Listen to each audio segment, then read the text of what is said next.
निर्भीड स्वराज्य टीव्ही, पर्याय आमचा, निवाडा तुमचा।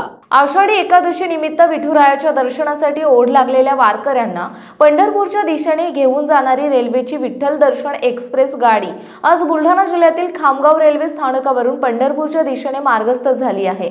यावेळी वारकऱ्यांच्या स्वागतासाठी केंद्रीय मंत्री प्रतापराव जाधव उपस्थित होते। त्यांनी या विठ्ठल दर्शन एक्सप्रेसला हिरवी झेंडी दाखवली। टाळ मृदुंगाच्या निनादात विठुरायाचे नामस्मरण करत निघालेल्या वारकऱ्यांना वाटी लावण्यासाठी अनेक नागरिक रेल्वे स्थानकावर आले होते।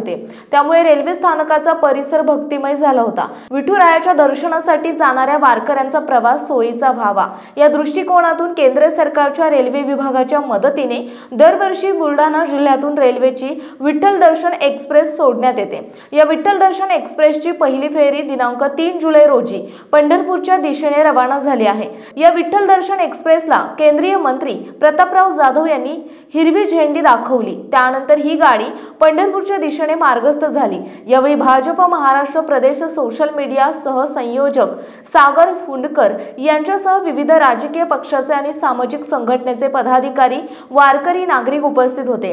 या वर्षी सुद्धा आषाढी एकादशी निमित्त बुलढाणा जिल्ह्यातून 2 विशेष विठ्ठल दर्शन एक्सप्रेस गाड्या सोडण्यात येणार आहे। आज गेलेल्या विठ्ठल दर्शन गाडीमध्ये 1629 विठ्ठल भक्त पंढरपूरला रवाना झालेत।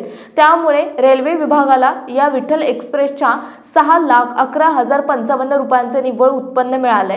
डब्याची ही रेल्वे गाडी उद्या सकाळी 9 वाजता पंढरपूरला पोहोचणार आहे। आपल्या बुलढाणा जिल्ह्यातून दरवर्षी हजारो वारकरी हे पंढरपूरच्या यात्रेमध्ये त्या ठिकाणी जात असतात आणि म्हणून आपण खामगाव येथून एक पंढरपूर स्पेशल, वारकरी स्पेशल नावानं ही ट्रेन या ठिकाणी जवळपास 16 बोग्यांची ट्रेन या ठिकाणाहून रवाना होत असते।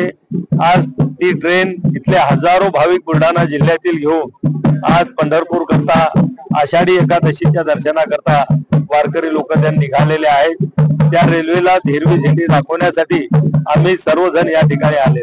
बुलढाणा जिल्ह्यातील महत्त्वाच्या घटना आणि घडामोडी पाहण्यासाठी तुम्ही निर्भीड स्वराज्य या चॅनलला अद्यापही सबस्क्राइब केलं नसेल तर आत्ताच जाऊन सबस्क्राइब करा आणि बेल आयकॉन दाबायला विसरू नका आणि फेसबुक पेजला शेअर आणि लाईक करा। पाहत रहा निर्भीड स्वराज्य।